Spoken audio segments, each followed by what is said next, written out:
एक सज्जन बड़े संपन्न आदमी कथा में जाते ही नहीं थे। पत्नी ने कहा कि चले जाओ।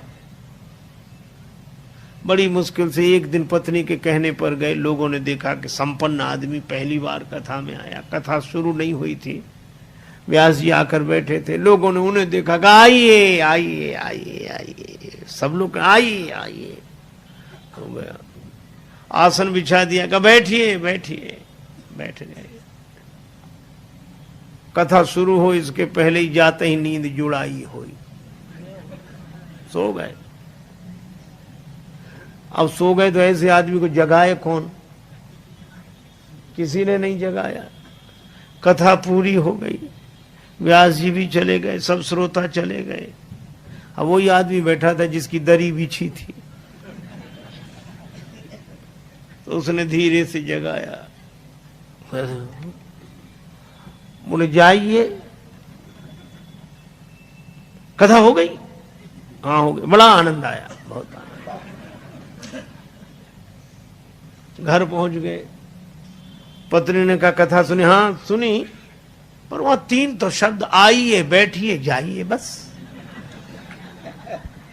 पत्नी ने कहा अभिमानी आदमी है, दोबारा जाएगा नहीं। कहा ये तुम्हारे लिए मंत्र हैं, कल फिर जाना।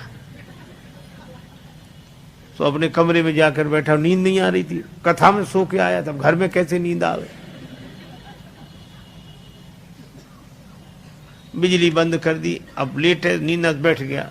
पत्नी ने कहा ये मंत्र है, तो मंत्रों का जब करे तो बार बार कहा आइए बैठिए जाइए, आइए बैठिए जाइए। अंधेरा था, घर में घुसा चोर। चोर ने जैसे ही प्रवेश किया, ये बोला आइए। चोर ने कहा किसने देख लिया? तो चोर दबे पांव पीछे खिसकने लगा। तो ये बोला बैठिए। अरे बोले इसने पहचान लिया। तब तक चोर भागा, और भागा तो ये बोला जाइए। चोर ने समझा पहचान लिया, पकड़वा देगा कल। तो चोर दौड़ा दौड़ा आया, इसी के चरणों में गिर गया। चरण पकड़ ली, जो रुपया पैसा लाया था सो चढ़ा दिया, मुझे बचा।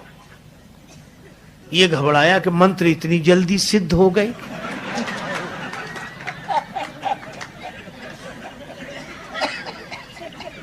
लाइट जलाई, घबराया, देखा एक आदमी हाथ जोड़े खड़ा, रुपया पैसा। अरे भाई तुम कौन हो? वो कहे आप तो सब जानते हो, हमसे काहे को कहलाते हो, और ले। रुपया पैसा चढ़ा के गया। पत्नी को जगाया कि मंत्र तो बड़ी जल्दी सिद्ध हो गए। पत्नी ने पूरी बात समझकर कहा कि भगवान की असली कथा से ये झूठे शब्द ले आए, और असली चोर तुम्हारे शरणागत हो गया। और जिस दिन कथा से सच्चे शब्द पकड़ लोगे, उस दिन काम क्रोध लोभ मोह मद मत्सर ये चोर समर्पित हो जाएंगे।